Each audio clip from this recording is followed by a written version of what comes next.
সুপ্রিয় বন্ধু, আপনি কি জানেন যে দুধ এবং মধু একসাথে মিশে খেলে শরীরে কতটা উপকার হয়? আপনি হয়তো জানেন না। যদি জানতেন যে দুধ এবং মধু একসাথে মিশে খেলে শরীরে কতটা উপকার হয়, তাহলে আপনি প্রতিদিন প্রতিনিয়ত এটা নিয়মতান্ত্রিকভাবে নিয়মিত খেতেন। তো দুধ ও মধু খাওয়ার মাধ্যমেই কিন্তু আপনার শরীরের মূল চাবিকাঠি হতে পারে সুস্থ থাকার জন্য। তো চলুন কথা না বাড়িয়ে আমরা আমাদের মূল আলোচনায় চলে যাচ্ছি আমাদের মোবাইলের স্ক্রিনে। তো বন্ধুরা, চলে এলাম আমরা আমাদের স্ক্রিনে। তো চলুন বিস্তারিত জেনে নেওয়া যাক মধু ও দুধ খাওয়ার সঠিক নিয়ম সম্পর্কে। আজকের টিপস হচ্ছে হানি মিল্ক বেনিফিটস। দুধ এবং মধু খাওয়ার যে বেনিফিট আছে, উপকার আছে, এই সম্পর্কে আমরা বিস্তারিত জানবো সঠিকভাবে খাওয়ার নিয়ম, প্রসেসিং সিস্টেম সব বিস্তারিত আমরা জানবো ইনশাল্লাহ। তো আপনি কি জানেন প্রতিদিন মধু দুধ একসাথে খেলে শরীরে কত উপকার হতে পারে? সঠিক নিয়ম মেনে যদি খাওয়া যায়, এটা সঠিক নিয়ম মেনে খেলে আপনার সুস্বাস্থ্যের চাবিকাঠি কিন্তু এটা হতে পারে। আসুন জেনে নেই এর বিস্তারিত। তো পুরো ভিডিওটি অনেক ইনফরমেটিভ। পুরো ভিডিওটি আপনারা দেখবেন।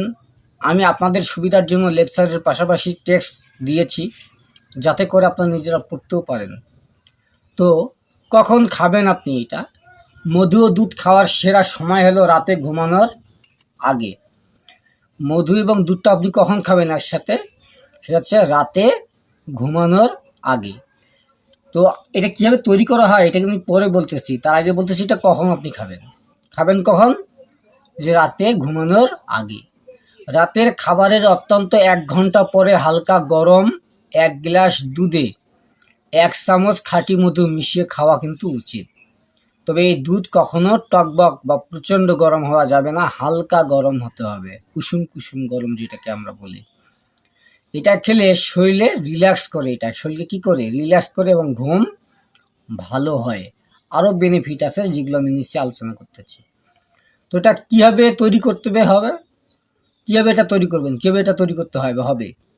প্রথমে 1 গ্লাস দুধ হালকা গরম করুন, ফুটিয়ে তুলবেন না, কারণ উচ্চ তাপে মধুর উপকারিতা যে গুণাগুণ আছে এটা কিন্তু নষ্ট হয়ে যায়। তারপর 1 চামচ খাঁটি মধু মিশিয়ে ভালোভাবে সেটাতে নাড়ুন। ঠিক আছে, প্রথমে কি করতে হবে?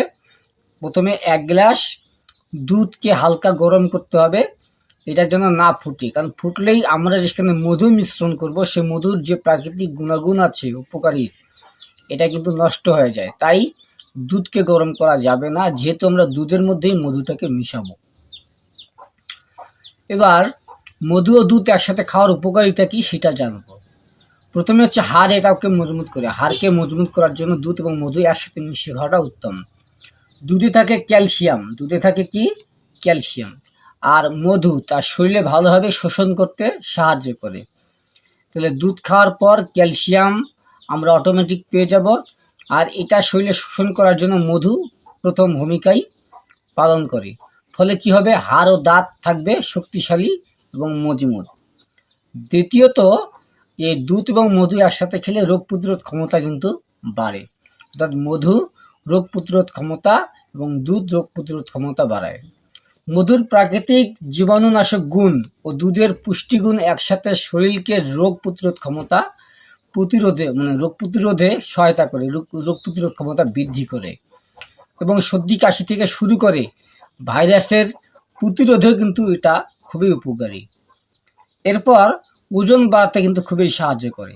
যারা দুর্বল পাতলা শরীরের, তারা কিন্তু এটা নিয়মিত খেতে পারেন। তারা প্রতিদিন মধু ও দুধ খেলে ধীরে ধীরে স্বাস্থ্যবান হতে পারবেন। ঠিক আছে, এটি একটি প্রাকৃতিক ও নিরাপদ পদ্ধতি এই মোটা হওয়ার জন্য বা স্বাস্থ্যবান হওয়ার জন্য বা সুস্বাস্থ্যের অধিকারী হওয়ার জন্য। এবার এর আর একটি উপকারী দিক হচ্ছে হজম শক্তিকে বাড়ায়। দুধ ও মধু একসাথে হজম প্রক্রিয়াকে উন্নতি করে এবং কোষ্ঠকাঠিন্য দূর করতে কিন্তু সাহায্য করে। এরপর আরেকটি এর ফলাফল হচ্ছে বা উপকারী দিক হচ্ছে, সেটা হচ্ছে ত্বক উজ্জ্বল ও মিশ্রণ করে, দীর্ঘমেয়াদের একটি ত্বকের জন্য উপকারী কিন্তু। তাহলে ত্বক উজ্জ্বল করতে এবং মিশ্রণ করতে, অর্থাৎ ত্বকের উজ্জ্বলতা এবং মিশ্রণ দীর্ঘমেয়াদীকে টিকসই করার জন্য এই দুধ এবং মধুকে আপনি একসাথে মিশিয়ে খেতে পারেন। এটা ভেতর থেকে ত্বককে পুষ্টি যোগায় এবং উজ্জ্বলতা বাড়ায়।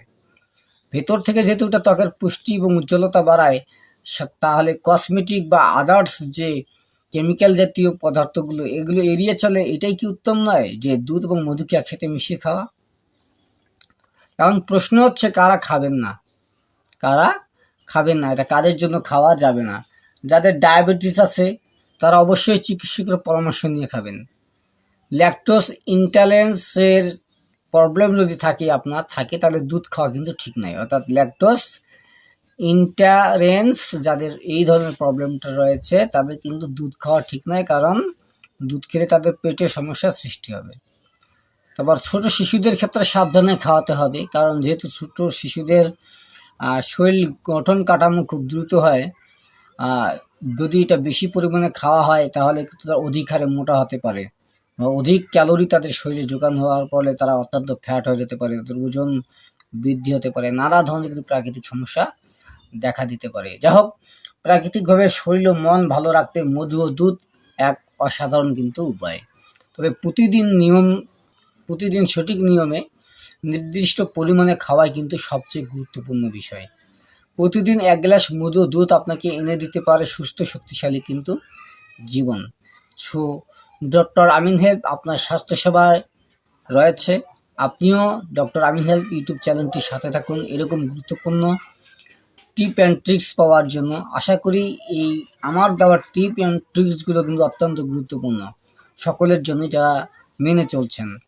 তো আপনারা যদি ভালো লেগে থাকে আমার এই ভিডিওটা, তাহলে অবশ্যই ভিডিওটি লাইক করবেন, কমেন্ট ও শেয়ার করতে একেবারেই ভুলবেন না। সাবস্ক্রাইব করুন ডক্টর আমিন হেলথ ইউটিউব চ্যানেলটি, আমাদের সাথেই থাকুন। আপনার সুস্বাস্থ্য কামনা করে আজকের মতো আমি বিদায় নিচ্ছি। দেখা হচ্ছে পরের ভিডিওতে। সেই পর্যন্ত ভালো থাকুন, সুস্থ থাকুন, সুন্দর থাকুন। আল্লাহ হাফেজ। প্রিয় বন্ধু, আমরা এতক্ষণ দেখলাম যে দুধ এবং মধু একসাথে মিশিয়ে খেলে শরীরে কতটা উপকার হয়, এটা কীভাবে আমরা খাবো, খাওয়ার নানা ধরনের প্রক্রিয়া এবং সিস্টেম আমরা কিন্তু জানলাম। তো আপনাদেরকে আমি অনুরোধ করব যে প্রতিদিন নিয়মিতভাবে আমার দেওয়া এই পদ্ধতিতে আপনারা দুধ এবং মধু সেবন করুন এবং সুস্থ জীবনযাপন করুন। তো ভিডিওটি কেমন লাগলো আপনি কমেন্টে জানাবেন, আর অবশ্যই একটি লাইক দেবেন, ভিডিওটি সবার মতো আপনি শেয়ার করে দিবেন। আর অবশ্যই যদি আমাদের চ্যানেলটিকে আপনি সাবস্ক্রাইব না করে থাকেন তাহলে অবশ্যই সাবস্ক্রাইব করে দিয়ে পাশে থাকা বেল আইকনটি বাজিয়ে দেবেন। দেখা হচ্ছে পরের কোনো ভিডিওতে। সেই পর্যন্ত ভালো থাকুন, সুস্থ থাকুন, সুন্দর থাকুন। আল্লাহ হাফেজ।